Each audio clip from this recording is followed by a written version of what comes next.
नमस्कार। आज हम बात करने वाले हैं G20 के बारे में। अभी हाल ही में G20 समिट 2025 समाप्त हुआ है और इस बार का जो G20 समिट था वो हुआ है साउथ अफ्रीका के शहर जोहान्सबर्ग में, क्योंकि इस बार की जो अध्यक्षता था वो साउथ अफ्रीका ही कर रहा था। तो अगर बात करें G20 के बारे में तो G20 क्या है? G20 एक अंतर सरकारी अंतर्राष्ट्रीय संगठन है या फोरम है या मंच है, जो भी कह लीजिए। और इसके सदस्यों की बात करें तो इसके सदस्य 19 देश और 2 क्षेत्रीय संगठन हैं। यानी अगर इसके सदस्य की बात करेंगे तो इसमें 21 सदस्य कहे जाएँगे।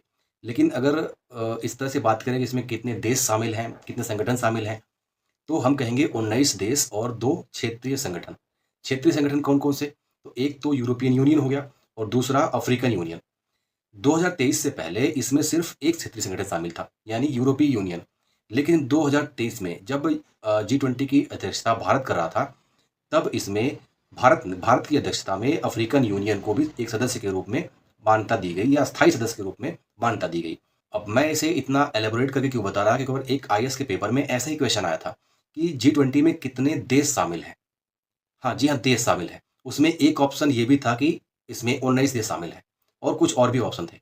लेकिन अगर इस तरह से इसमें देखें तो थोड़ा-सा कन्फ्यूजन हो सकता है कि ये देश पूछा है तो एक तो 19 सदस्य देश हो गए, प्लस अगर यूरोपीय यूनियन शामिल है तो यूरोपीय यूनियन में भी तो देश शामिल हैं, कई सारे यूरोपीय देश शामिल हैं। तो कौन-सा पूछ रहा है? लेकिन अगर उसके विकल्पों को देखते तो आपको ये समझ में आ जाता कि इसके सदस्य के रूप में पूछा है कितने देश हैं, संगठन नहीं। संगठन में शामिल देश नहीं। तो उस तरह से उसका ऑप्शन 19 वाला था। तो इसलिए मैं इसको थोड़ा-सा एलैबोरेट कर रहा था। अब अगर बात करें कि G20 करता क्या है, इसका काम क्या है? तो अगर मोटा-मोटा इसके कार्यों की बात करें तो यह वैश्विक अर्थव्यवस्था जैसे वित्तीय स्थिरता और साथ ही जलवायु परिवर्तन की रोकथाम के साथ-साथ सतत विकास पर चर्चा, उसके लिए रणनीति और नीतियाँ बनाने के लिए एक रूपरेखा तैयार करता है। और ये रूपरेखा G20 में शामिल सभी देशों के जो हेड ऑफ स्टेट होते हैं, उनकी बैठक में चर्चा होती है और तैयार किया जाता है। मैं हेड ऑफ स्टेट इसलिए बोल रहा हूँ कि कुछ देश के जो मुखिया होते हैं वो प्रधानमंत्री होते हैं, कुछ देश के कार्यकारी मुखिया राष्ट्रपति होते हैं और कुछ देश के मुखिया चांसलर भी कहलाते हैं। जैसे आप जर्मनी के जो मुखिया हैं, हेड ऑफ स्टेट है, उनको चांसलर कहते हैं। तो अब अगर बात करें कि G20 की बैठक की जो शुरुआत है, वो कब से हुई? तो वैसे तो इसकी शुरुआत होती है 1999 से। 1999 में G20 को बनाया गया, G20 फोरम को बनाया गया और उसके बाद 2008 से इसकी बैठकें नियमित रूप से होने लगी। हाँ, 2008 से पहले इसकी बैठकें नियमित रूप से नहीं होती थी।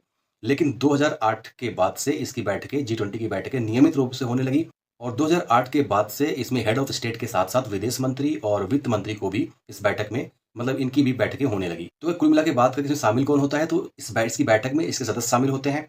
साथ ही साथ वित्त मंत्री और रक्षा मंत्री नहीं, विदेश मंत्री और इन सब के साथ कुछ ऐसे भी सदस्य बैठक में लोग भाग लेते हैं जिनको इनवाइट किया जाता है। जो कुछ एनजीओ हो सकते हैं, कुछ अंतर्राष्ट्रीय संस्थान हो सकते हैं जैसे यूएन, वर्ल्ड बैंक और आईएमएफ, इनके भी लोग वहाँ पे जाते हैं और कुछ वो देश जो इसके सदस्य नहीं हैं, वो भी बुलाए जा सकते हैं या इनवाइट किए जा सकते हैं। ये डिपेंड करता है कि उस जो देश इसकी अध्यक्षता कर रहा है, वो जिसको चाहे इनवाइट कर सकता है, ठीक है? लेकिन सवाल ये है कि G20 की ज़रूरत क्या पड़ी? G20 जैसे संगठन की ज़रूरत क्यों पड़ी?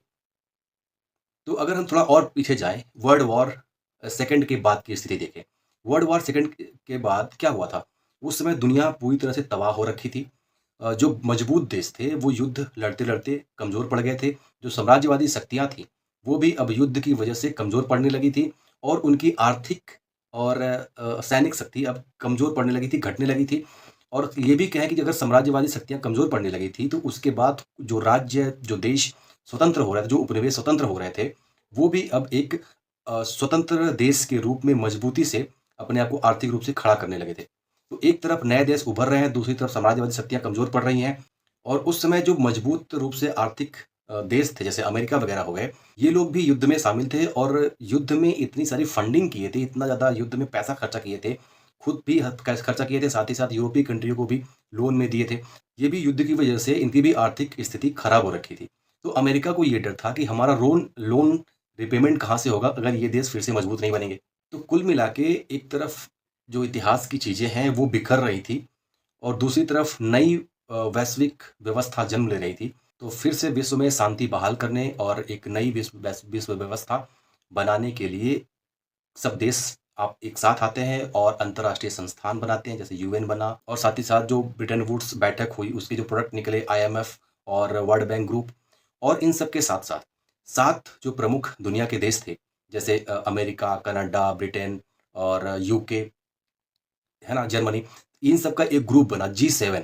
ये लोग आपस में एक अलग ग्रुप बना के चलते थे और अपनी हितों की चर्चा करते थे और साथ-साथ वैसी रूपरेखा तैयार करते थे। और कहीं न कहीं अगर देखा जाए तो उन्हीं का प्रभाव रहता था अंतर्राष्ट्रीय संस्थानों पे। लेकिन 1999 तक कई सारे ऐसे आर्थिक संकट आए जिसमें न सिर्फ़ उन 7 देशों को प्रभावित किया बल्कि पूरी दुनिया के देशों को प्रभावित किया। तो ऐसे में कुछ देश और भी थे, जैसे चाइना, इंडिया, ये इनकी भी आर्थिक स्थिति काफ़ी मजबूत हो रही थी। चाइना तो डेवलप कर गया था, साथ ही साथ भारत ने भी 1991 में एलपीजी रिफॉर्म किया था, यानी ग्लोबलाइजेशन, प्राइवेटाइजेशन और ग्लोबलाइजेशन। तो भारत की भी अर्थव्यवस्था अब खुल चुकी थी, चाइना डेवलप कर चुका था। इसी तरह से और भी कंट्रियाँ थी जो आर्थिक रूप से मजबूत बनी थी। तो G7 के जो देश थे, उनको ये लगा कि इन देशों को भी शामिल करके ही पूरी दुनिया में शांति और आर्थिक सहयोग स्थापित किया जा सकता है।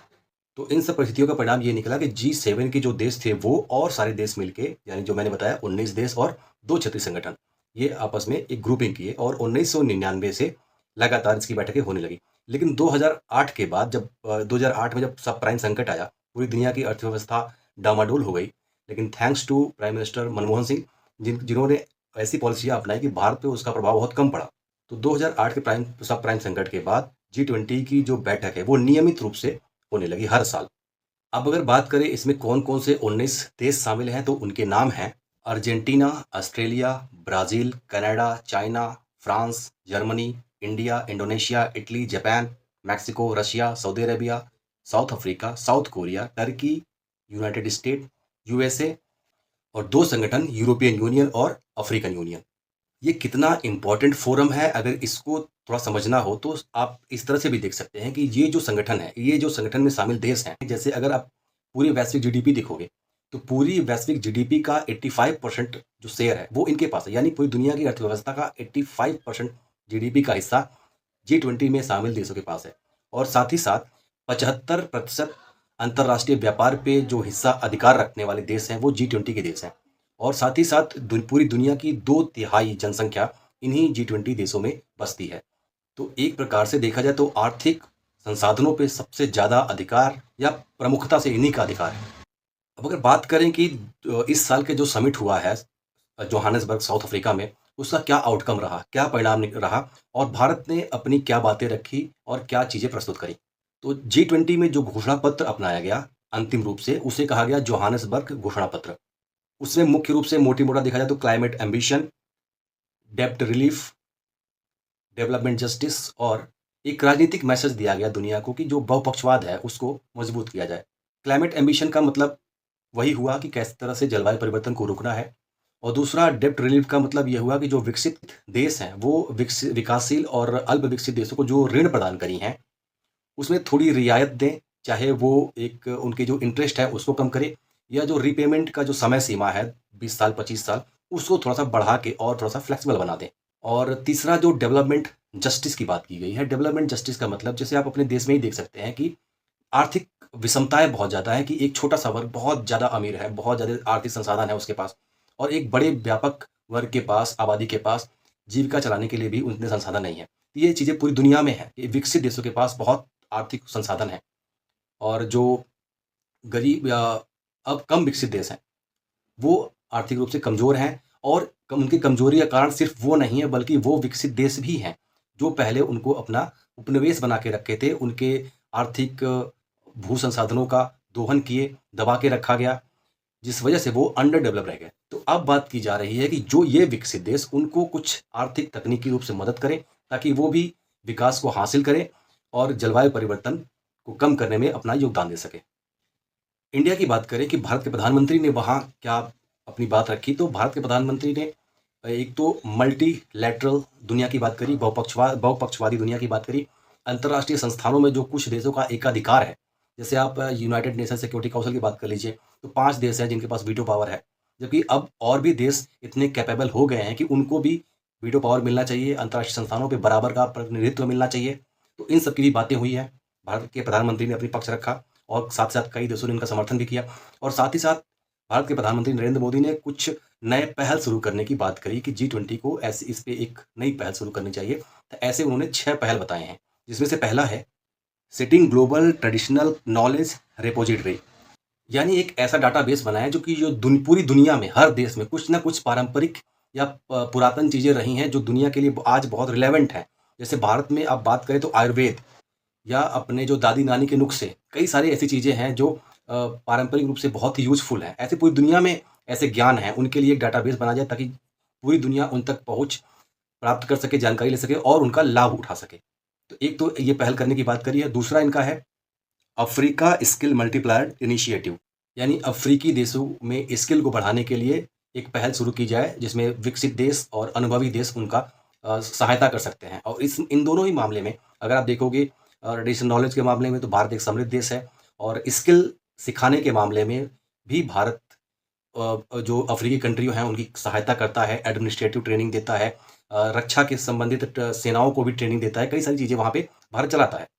और तीसरी पहल है initiative on connecting the drug terror nexus, यानी जो ड्रग आतंकवाद का एक नेक्सस है उसे तोड़ने की, उसके लिए काम करने की बात करी, उसको समाप्त करने की बात करी। और चौथा पहल ओपन सैटेलाइट डाटा पार्टनरशिप, यानी जो सैटेलाइट से डाटा मिलते हैं उसको ओपन रखा जाए, ओपन डाटा रखा जाए ताकि सभी देश उस तक पहुंच प्रदान कर सके, जानकारी ले सके और क्लाइमेट चेंज, क्लाइमेट डिजास्टर जैसे आपदाओं में वो अपनी रक्षात्मक उपाय आसानी से अपना सकें। और नेक्स्ट इनिशिएटिव उन्होंने प्रपोज किया critical mineral circulatory initiative. Africa एक संसाधन संपन्न देश है और वहाँ इस समय क्रिटिकल मिनरल्स की मांग बहुत ज़्यादा है।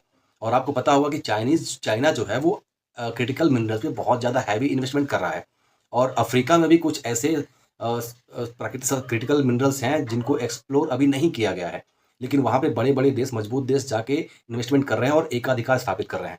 तो उन्होंने ऐसी ही बातें कही कि इस तरह की पहल होनी चाहिए, जो ज़रूरी चीज़ें हैं, ज़रूरी डाटा हैं, ज़रूरी ज्ञान है, उन सब पे पूरी दुनिया का पहुँच खुले रूप में होना चाहिए, क्योंकि मानवता के लिए ये सब चीज़ें बहुत ज़रूरी चीज़ें हैं।